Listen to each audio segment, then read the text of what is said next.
जय माता दी। माँ काली चौकी चैनल में आप सबका स्वागत है। इस वीडियो में हम आपको बताएंगे धनतेरस के दिन हमें किन चीज़ों की खरीदारी करनी चाहिए जिससे पूरे साल भर हमारे घर में शुभता और सुख समृद्धि बनी रहे। साथ ही खरीदारी करते वक्त किन बातों का हमें ध्यान रखना चाहिए। इस साल धनतेरस 10 नवंबर शुक्रवार के दिन 12:35 से शुरू हो रहा है। धनतेरस के दिन बहुत से लोग खरीदारी करते हैं बर्तनों की। वो बर्तन लेते समय स्टील या एल्यूमिनियम या लोहे की कोई भी चीज़ खरीद कर जाने अनजाने में लेके आ जाते हैं।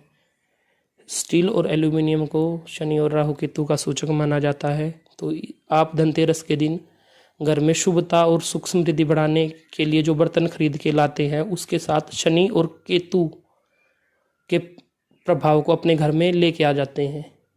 इसलिए धनतेरस पर जब भी आप बर्तन खरीदने जाए तो स्टील और लोहे के बर्तन ना लेकर पीतल या तांबे के बर्तन खरीद के लेके आए, जिससे पूरा साल आपके घर में सुख समृद्धि बनी रहे। दूसरा, बहुत से लोग धनतेरस के दिन नमक खरीद के लेके आते हैं। तो इस दिन हमें नमक खरीदते वक्त ये ध्यान रखना चाहिए कि हमें नमक सेंधा और जो मोटा बिना पिसा हुआ नमक होता है वो खरीदना चाहिए। उसको माँ लक्ष्मी का साक्षात स्वरूप माना जाता है। तो अगर आप नमक खरीद के लेके आते हैं धनतेरस वाले दिन तो साबुत और सेंधा नमक लेके आना चाहिए।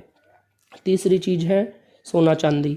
अगर आपका सामर्थ्य है तो इस दिन आप सोने चांदी का कोई भी सिक्का या कोई भी आभूषण लेना चाहते हैं तो खरीद के लेके आ सकते हैं, पर उसी दिन आप उसको प्रयोग नहीं करना चाहिए। उसकी दिवाली की तक पूजा करके, जैसे धनतेरस से लेकर बड़ी दिवाली तक, उसकी जब भी आप शाम को पूजा करोगे तो उसको मंदिर में रख देना चाहिए और 3-4 दिन तक उसकी पूजा होने के बाद ही आप उसको, अगर कोई आप आभूषण या ज्वेलरी खरीद के लेके आते हो तो खुद के लिए उसको तभी यूज करना चाहिए।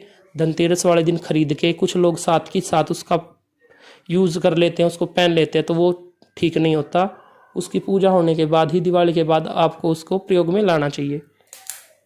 माँ लक्ष्मी की कृपा प्राप्ति के लिए इस दिन आप घर में सुपारी और जो सूखा धनिया होता है साबुत, उसको भी लेके आना चाहिए। इससे माँ लक्ष्मी की कृपा आप पर पूरा साल भर बनी रहती है। उसको पूजा स्थान पर रखकर दिवाली के बाद तक जो कोडी और जो साबुत धनिया आप लेके आएंगे उसकी पूजा करके दिवाली के बाद आप उसको कुछ धनिया को लाल कपड़े में बांध के तिजोरी में रख सकते हैं और कुछ को आप अपने रसोई में लाल कपड़े में बांध के रख सकते हैं। इससे आपकी तिजोरी में भी माँ लक्ष्मी का वास बना रहेगा, साथ ही आपके रसोई घर में भी अन्न धन की कमी कभी नहीं होगी।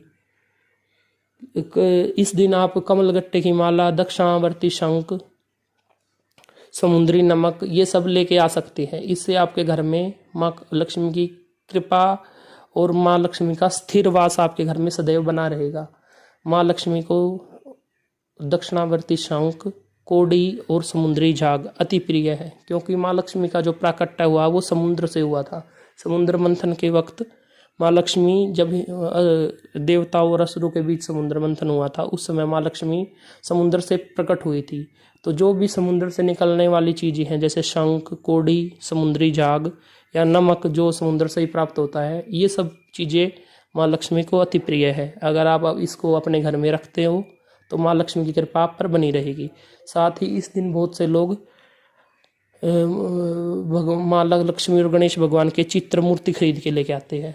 कुछ लोग ऐसा करते हैं, वो हर साल नई तस्वीर या नई मूर्ति लेके आते हैं। ऐसा बिल्कुल भी नहीं करना चाहिए। अगर आपकी पिछले साल वाली मूर्ति या तस्वीर बिल्कुल ठीक ठाक है, उसमें कोई भी खंडित नहीं हुई है वो, तो उसको हमें नहीं बदलना चाहिए। क्योंकि अगर हम एक मूर्ति को कई सालों तक पूजा करते हैं तो उसमें शक्ति बन जाती है, जो हर साल आप अगर बदलते रहोगे तो वो शक्ति नहीं बन पाती उसमें। इसलिए एक मूर्ति ही पीतल, सोना, चांदी जैसे भी आपका सामर्थ्य है वो आपको खरीदनी चाहिए और उसको हर साल ना बदल कर एक बार लेके आ जाओ और उसको कई सालों तक उसकी पूजा करनी चाहिए। उसको हर साल बदलना नहीं चाहिए। माँ लक्ष्मी और भगवान विष्णु की मूर्ति, प्रतिमा या तस्वीर, आप जो भी आपको ठीक लगे जो लेके आना चाहते हो, वो इस दिन आपको खरीद कर लेके आना चाहिए। साथ ही गणेश भगवान की मूर्ति भी लेके आनी चाहिए। इस दिन धन्वंतरी और कुबेर भगवान की पूजा होती है, तो उनकी मूर्ति और उनकी पूजा में आप तिलों का तेल का दीपक एक लगा सकते हैं, जिससे माँ लक्ष्मी की कृपा आप पर बनी रहे।